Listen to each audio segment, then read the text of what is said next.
Welcome back, Time Crunch fans. I'm your host, Coach Adam Pulford. If you're new to the show, welcome. This podcast is geared toward athletes that are short on time, but not short on motivation to learn, train, and become their best athlete selves. We aim to do this by taking topics from all things endurance sport and package them into shorter, actionable episodes so that you can listen, learn, and train right. Many of these topics are inspired by you, our audience, by submitting questions that you want to hear answered. And that's what we're going to do on today's show. So, first question is a topic that I categorize it as coming back from injury or surgery. And so, let's read the question from Karen. I'm so psyched after hearing episode 183, season 4. Thank you. For listeners who didn't check that one out, that's one with me and Coach Charlie Livermore, where we talk about pedaling technique. So go back and check it out if you didn't before. And Karen says, beyond learning that I'm a technique geek, I also know that I enjoy the process of improving. Still kind of babying my total hip replacement from 2 years ago and fear doing weighted squats because it feels like something is being compressed. Any workarounds since the hips are so important? Thank you, Charlie, Adam, and CTS. And again, that's coming from Karen. Yeah, Karen, awesome. Glad to hear that you're enjoying the episodes and you enjoy the show. And good luck on coming back from that surgery because that is a big one. So, but first, to answer this properly, I will say that I am not a doctor. Okay, so I'll advise you to follow all the doctor's orders, listen to your PT if you're still in a progression with them coming back from the surgery. But yeah, hips are important, Karen. And much of all sport and all movement stems from there. If adding weight is not feeling right, simply don't do it. You can increase strength and range of motion by not having to add much weight to the system at all. And in particular, you don't have to load the spine in order to do that. And that's when you load the spine, it's like doing a back squat with weight, for example. And that could be what you're feeling in the compression. So try simple body weight squats. You probably are already, but I'll start there because that's exactly where I would start if you came to me today and you gave me this question, right? So a body weight squat is simply squatting down. Okay, the motion, I would argue, is more complicated than that to do it properly. And to do it properly, we talk about proper form. And Coach Kelly Moylan and I discussed that proper form and a progression of that back on episode number 181 and 182, where we talk about strength training and in particular velocity-based strength training. So go back and check that out for some of the proper form when it pertains to squatting. Okay, we also talk about a bunch of other strength training stuff, so it's a good one to check out. Now, on top of this, you can also use isometric holds, like doing a wall sit and going to the point of the legs are, a little burny and a little shaky. Okay, all a wall sit is as it sounds. You go up to a wall, put your back against it, and scoot down so that your knees are in around a 90-degree position. And all you do is you hold that position until you feel that burn and you start to shake a little bit. Okay. You want to build up toward failure and overload to elicit strength gains. And that's important. And you can do that with loaded exercises, isometrics, body weight, all this kind of stuff. But you want to feel that shakiness. Okay. You want to feel the muscle kind of giving way. And an isometric hold is a pretty safe way to do it because, don't be super crazy and go to the point where you fall over. That's not what I'm advising here, but it's a very safe way to get that muscle to the point of failure so that you can feel it, and then you'll start to increase gains from there. So probably start with 3 sets per day. Okay, 3 sets of doing this wall sit. And what you do is you go up to the point that I described of near failure, and then take rest about 2 to 4 minutes in between. 3 to 4 minutes probably err on the side of a little bit more because we want to go to that point of failure. Do that 2 to 3 times a week and do it for about 2 to 3 weeks before you move on. Okay. Now, moving on, what does that look like? I would then add in lunges. Okay. And I'm not even going to add weight right now to it, just simply body weight lunges. You can do it simply by just doing forward lunges. Google it and look at that form, but that form is the knee basically going to that 90-degree angle again as your hips are trajecting forward. Okay. But I also like in this particular instance doing what I call a lunge complex. Okay. What that looks like is a forward lunge, a lateral lunge, diagonal lunge forward, diagonal lunge to the back, and then a reverse lunge. And I'll link to a good video that shows a lunge complex. Okay. For people looking for increased strength, mobility, and strength through full range of motion, as well as muscle coordination, muscle and mind coordination too, this is a great exercise. And so it's really going to help you, Karen, in where you're at right now. I can also use this for athletes in their dynamic warm-up phase. We'll do like a lighter kind of like progression of it, and then they'll go into their main sets for heavier lifts and that kind of thing. So you can use it for many things.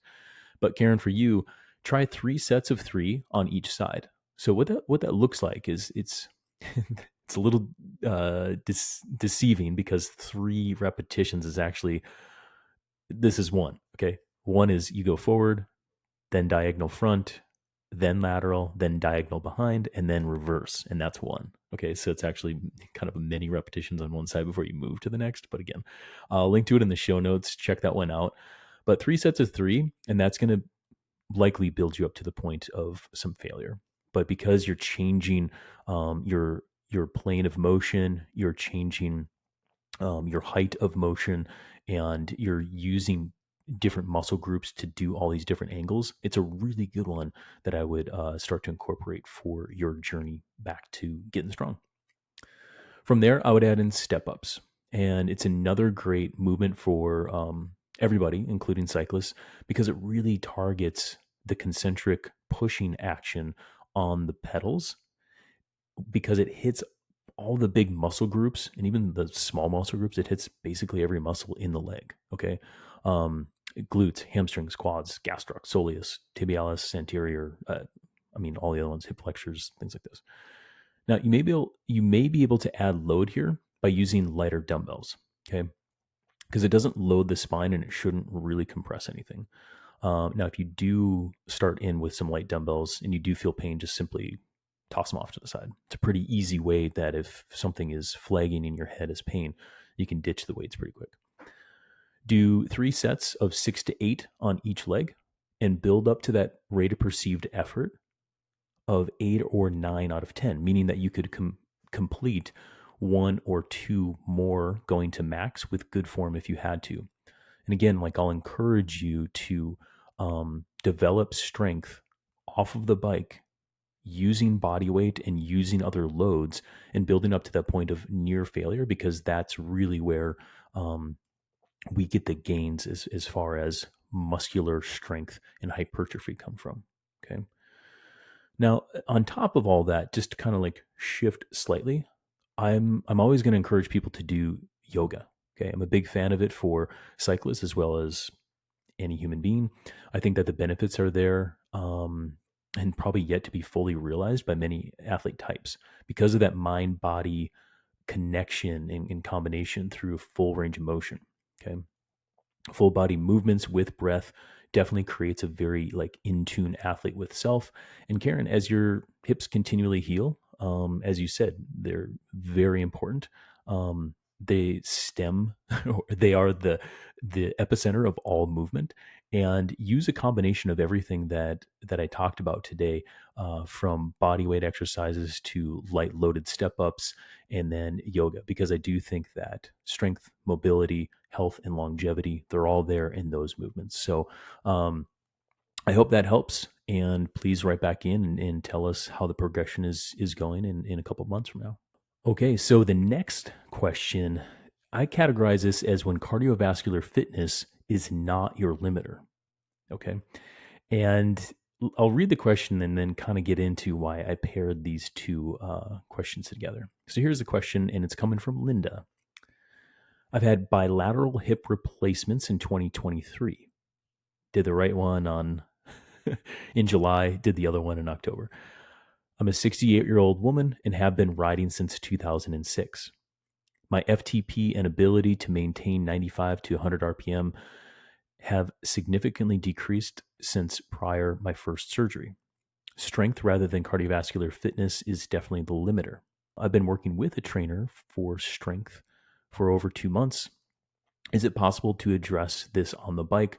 I'm on a Wahoo kicker, not going outside after bilateral replacements. And again, that's coming from Linda. Yeah, Linda, great question. And good luck on your journey back as well.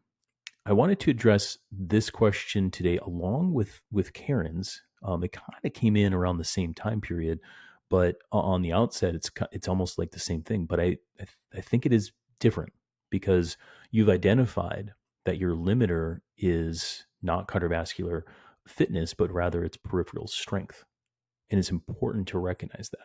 Okay, because again, I'm not a doctor. It sounds like you've been on this healing journey, coming back from this major surgery. And I can say with confidence to continue working on that strength development, but don't rush it. Okay. Depending on the number of sessions that you've been doing on the bike versus the gym, you may want to increase more gym at the expense of that cycling session. Okay. Especially if strength is your limiter right now, because what you're looking for is that performance. It seems like you're moving fine, with no huge pain, but like that strength is really what you're searching for, and that's a little different from what Karen is. She's having some pain, and I still think strength is the way and the answer, to pursue with Karen, but it's like strength, mobility, and all this kind of stuff. But for you, it's like you seem to be moving well, and more training is not necessarily the case, especially more bike training. So I would sacrifice, like I said, I would sacrifice some of the bike, put in more strength. And this is what it looks like. Here's an example. If you're riding 3 to 4 times per week right now and you're doing strength 2 times a week, maybe go 3 and 3. So add in one more strength session and throw out one more cycling session.